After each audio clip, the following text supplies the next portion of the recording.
저는 집회를 하면서 만감이 교차했었습니다. 행복함이 물론 먼저였지만 슬픔도 함께 있었습니다. 그렇게 넷째 날이 되었습니다. 첫째 날, 둘째 날에는 저희 청년들에게 성령 충만함이 없었습니다. 아직 아무 일도 일어나지 않은 듯 마치 성령께서 아직 역사하지 않으신 것 같은 첫째, 둘째 날이었습니다. 그리고 3일째 되는 날 주님께서 실제로 역사하셨습니다.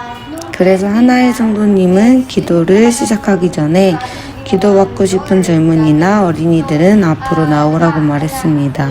하지만 저는 준비되지 않은 모습으로 다른 사람에게 손을 얹고 기도하고 싶지 않았습니다. 그래서 기도는 박 목사님이나 시온팀에게 먼저 기도받는 것이 저의 첫 번째 목표였습니다. 그래서 3일째 되는 날 박 목사님 앞에 섰는데 이미 많은 사람들이 줄을 서 있었습니다. 그러다 줄 서서 기다리는 동안에 손 들고 기도했는데 디바인 성도님이 저를 끌고 가서 아이들을 기도해 주라고 했습니다. 앞에 서 있는 아이들이 기도를 받는 동안 다른 아이들 두세 명을 기도해 주었습니다. 저는 목사님께 정말 기도받고 싶었습니다. 왜냐하면 축복을 받고 싶었기 때문입니다. 그래서 기도를 마친 후 맨 앞으로 갔더니 목사님은 안 계셨고 다시 손을 들고 기도할 때 누군가가 저를 끌고 가는 듯한 느낌을 받았으나 제 주변에는 아무도 없었습니다. 그리고 난 후 다시 기도하려 했으나 사람이 아닌 누군가의 손길에 의해 우는 아이에게로 끌려갔습니다. 그래서 속으로 여기서 어떻게 하지? 라고 생각했습니다. 우는 그 아이를 어떻게 위로해 줄지 몰랐고 그냥 저는 그 애를 기도하기로 했습니다. 그런데 그 아이가 숨을 쉬지 않는 것이었습니다. 그래서 전 그 아이를 안았고 그때 저는 마치 무겁고 좋지 않은 나쁜 영이 제게 들어오는 것을 느꼈습니다. 왜냐하면 그 아이는 예수님을 믿지 않는 아이였기 때문입니다. 그는 저희 교회에 정착한 아이가 아니었습니다. 그 아이에게 괜찮아, 가만히 있어. 하나님은 너를 사랑하셔.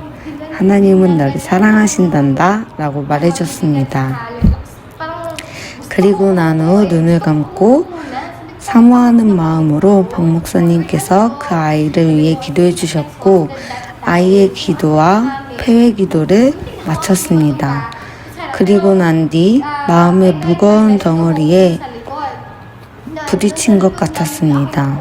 저는 주저앉고 싶었습니다.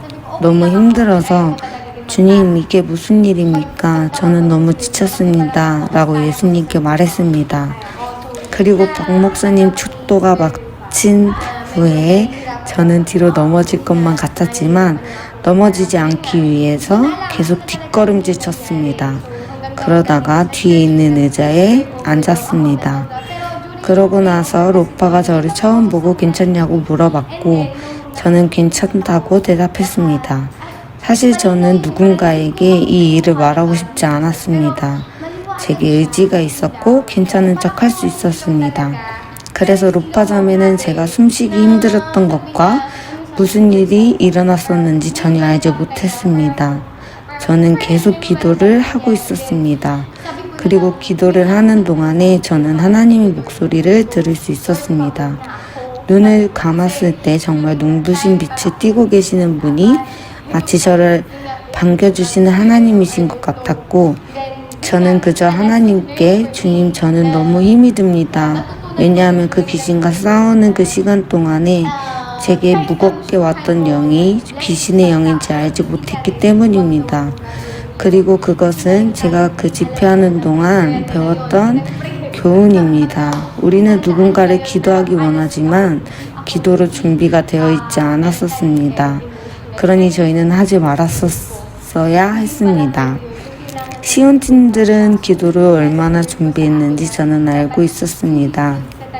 그들은 정말로 준비했지만 솔직히 저는 준비가 되어 있지 않았었습니다. 정신적으로 내 영이 깨어있기 원했지만 그렇지 못했고 기도하는 동안에는 성령으로 충만해야 하고 지적으로 영적으로 마음의 준비가 되어 있어야 한다는 교훈을 얻었습니다. 그리고 제가 가족들에게 이끌려 JBC 교회에 도착했을 때 시온팀은 절 기도하고 계셨고 저는 울고 있었습니다. 왜 그런지도 모르고 그냥 박 목사님을 바라봤습니다. 목사님께서는 제 눈을 보시고 저를 꼭 안아주실 때 예수님께서 안아주시는 것 같았습니다. 그때 저는 눈물이 뚝뚝 흘렀습니다. 사탄은 물러간 것 같았고 천국이 온 것 같은 안도감이 들었습니다.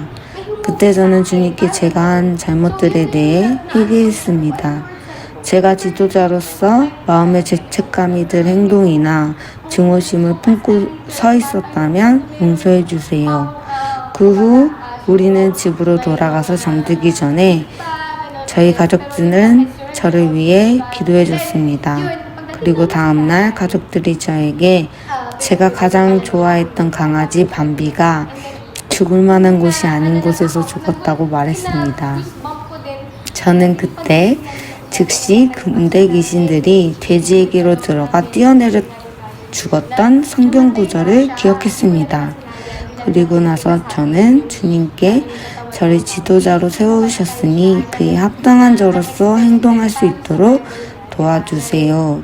우리가 많은 사람들을 전도해서 예수님께 돌아오도록 회개하는 모습을 보는 것은 너무 어렵습니다. 라고 말씀드렸습니다. 그리고 마지막 날 그곳에서 주님께서 저에게 너는 내 것이라고 말씀하시는 것을 강하게 느꼈습니다. 그리고 또 사랑한다 소냐야, 돈과 주변 환경과 사람들을 보지 말고 넌 나만 바라보렴이라고 말씀하셨습니다. 그래서 저와 JBC의 모든 식구들에게 너무 아름다운 선물을 주셨기에 예수님께 너무 감사드립니다. 성령님은 이것으로 끝이 아니고 주님께서 다시 오시는 그때까지 저보고 계속 기도하라고 하셨습니다. 이런 경험을 시온교회 팀을 통해서 하게 해주신 하나님께 감사하고 시온교회의 그 성령 충만함이 저희에게 전달되었음에 감사드립니다. 이 모든 것이 하나님께 영광입니다.